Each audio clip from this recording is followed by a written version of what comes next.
নমস্কার বন্ধুরা, চন্দনা চ্যানেলে তোমাদের স্বাগত। আজ তোমাদের দেখাবো বাসন্তী পোলাও। তার জন্য দেখো, এই যে কামিনী আতপ চাল, এটাকে আমি আধ ঘন্টা ভিজিয়ে রেখেছিলাম। এরপর ঘি আর একটু হলুদ মাখিয়ে এই যে এইভাবে কাগজের ওপর একটু শুকাতে দিয়েছি।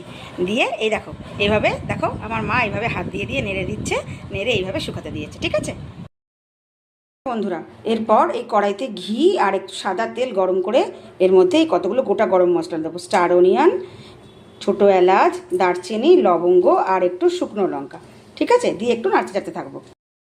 দেখো, আর একটা জিনিস অ্যাড করব, সেটা হচ্ছে এই তেজপাতা দিয়ে একটুখানি এরকম নাড়তে চাড়তে থাকবো।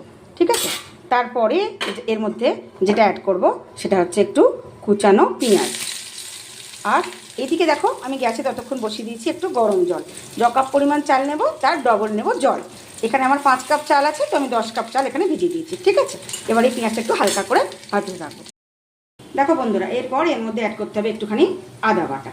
ঠিক আছে, আদা বাটা অ্যাড করার পরে এর মধ্যে অ্যাড করব একটুখানি নুন আর দেব একটুখানি চিনি।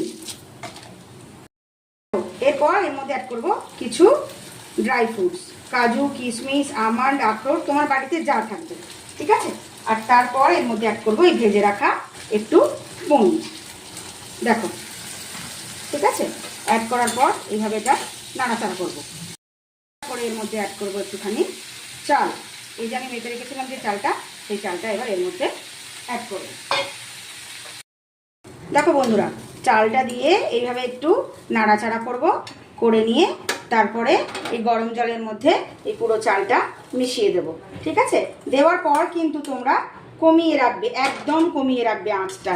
ঠিক আছে, এটা পুরো ফুটে গেছে, একদম কমিয়ে রাখবে। দেখো, এইভাবে জলটার মধ্যে অ্যাড করার পরে একটু চাপা দিয়ে 10 মিনিট হতে দেবে। ঠিক আছে, দেখো বন্ধুরা, এই যে রেডি হয়ে গেছে আমাদের বাসন্তী পোলাও। ঠিক আছে, এবার এটা পরিবেশন করো গরম গরম। ঠিক আছে, এই দেখো বন্ধুরা, এই যে দেখতে পেয়েছো কীরকম ঝরঝরে হয়েছে, রেডি হয়ে গেছে। ঠিক আছে, আর আমার চ্যানেল যদি তোমাদের ভালো লাগে তাহলে সাবস্ক্রাইব করো, লাইক করো, শেয়ার করো আর কমেন্ট করে লিখো তোমরা কে কোথা থেকে দেখছো। টাটা।